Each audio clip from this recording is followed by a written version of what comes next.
Throughout history, there have been many famous African American leaders that took the first steps of ensuring the liberty of blacks across America, creating a brighter and equal future for both you and me.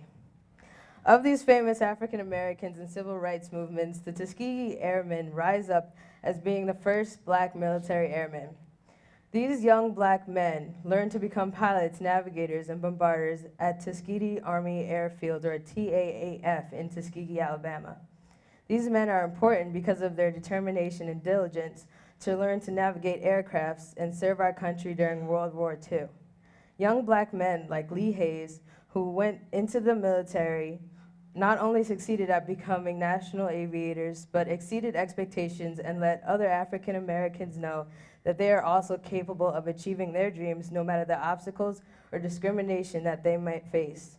In this way, they are important figures to black history and the history of America. Without further ado, here's Lee Hayes to talk about his experiences in the Air Force and his struggles that he had to face in becoming a black Tuskegee Airman.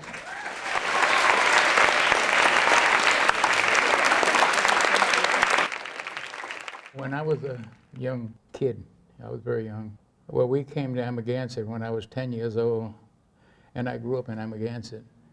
And I went to school with, well, we were the only blacks in Amagansett too, and I grew up with the whites. And they were good people.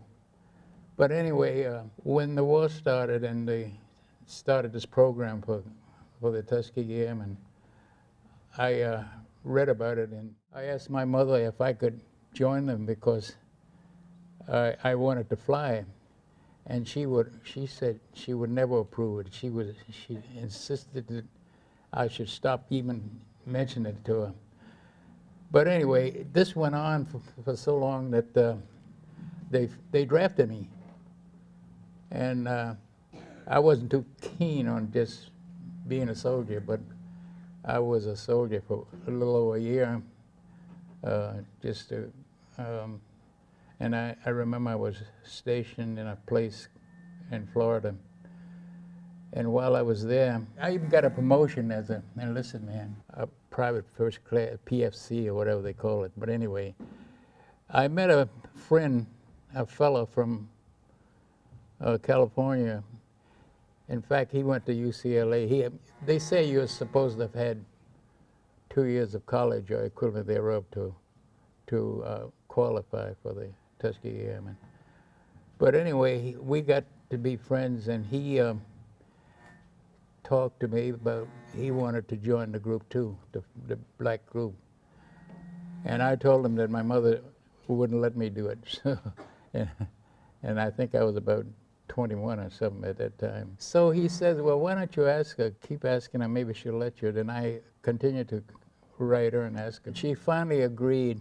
She said, if that's what you want, go ahead. But she didn't do it in, in delight. So I went, I told my friend, I said, she gave me permission. So at that time, what we had to do was to go to headquarters, which is at this particular airfield in Florida. We were segregated, and being segregated, there were very few of us, in proportion, a few of us anyway. But we were stationed way down about a mile or so from headquarters in a little posh part of the field. And we took the exams, and when we took the exams, I think the exams are supposed to last about, they say about 3 or 4 hours, because it was extensive.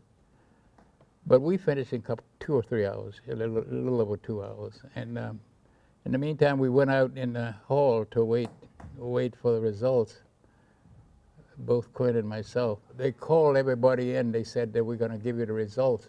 They asked who was Hayes and Quinn. So we told them we were, and he said, you two scored the highest score that ever scored here. but we were so glad that we knew we were in. That's just the beginning, though. At least we passed the initial part of it. Everybody there was so proud of us that they gave a party for us, and we were really living then. Okay, but what happened after that, what they did with the both of us is they sent, well, at the time, the fighter group had already made a name, and they had been in combat and everything else, but they were forming a bomber group.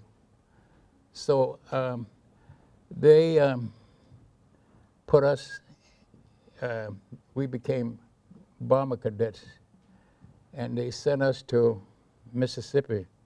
That's for more training and tests and all that stuff. And I guess we spent about 3 or 4 months there. And while we were there, when we first went there, what they told us when we got there, they said to stay on the base because they didn't want to be responsible for us. Otherwise, they couldn't guarantee what might happen. You know, if you leave the base, you're on your own.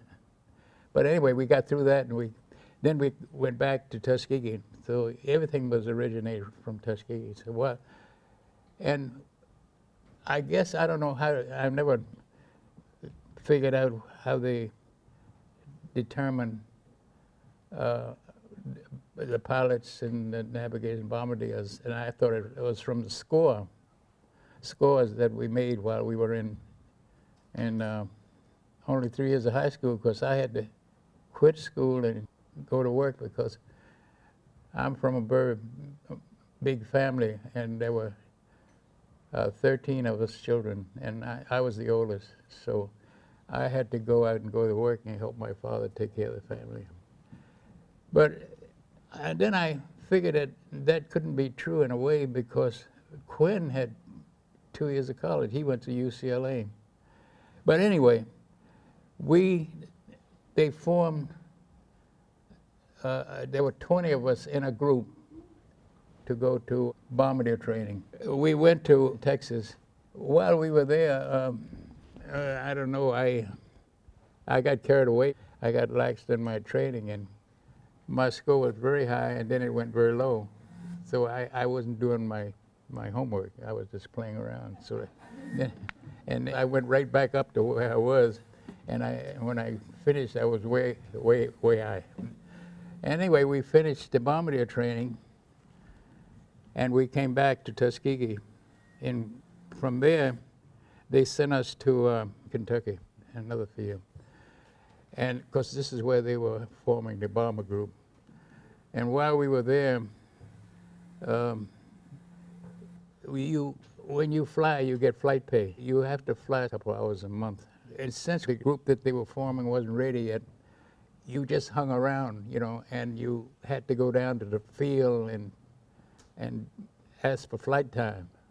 So I remember I got some flight time because they let me fly with a bomber as a navigator. Because as a bombardier, you're a navigator and a bombardier. But it wasn't the advanced navigation, it was just regular navigating. And I was there, I guess, in a few months in Kentucky. And then while we were there, orders came, I guess they came from Washington, to break that 20 of us, the whole 20 of us graduated from bombardier school, but they split us in two.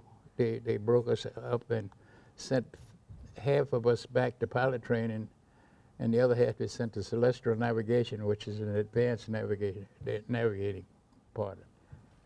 And I was lucky, and I was with the group that came back to pilot training. And in pilot training, everything originates from Tuskegee. So I was back to Tuskegee again, and we started pilot training. And then what they did, they put us with another group that was already started, because, you know, it was only 10 of us. And when I got to the advanced part of it, again, they gave me my choice. They asked me, which one do I want? Do I want want to be to fly, to do the bombardier, that's advanced training, or the fighter. And I told him I wanted the bomber plane. So that's how I got into to bombardier flying, to bomber flying. It was the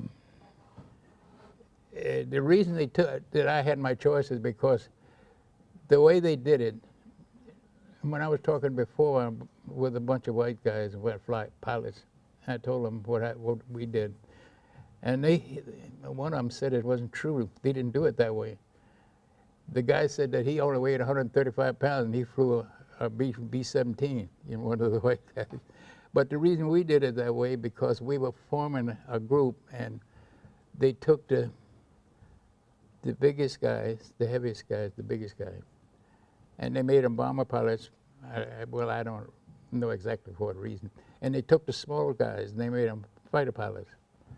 So I got what I wanted because I had in mind that maybe I would fly commercially when I came out of service, but it never happened. But then we went and we finished our flight training.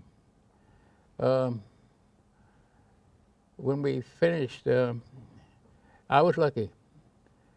The 10 of us that went to pilot training to join the other group, only one got through that, and I was the only one. The rest of them got washed.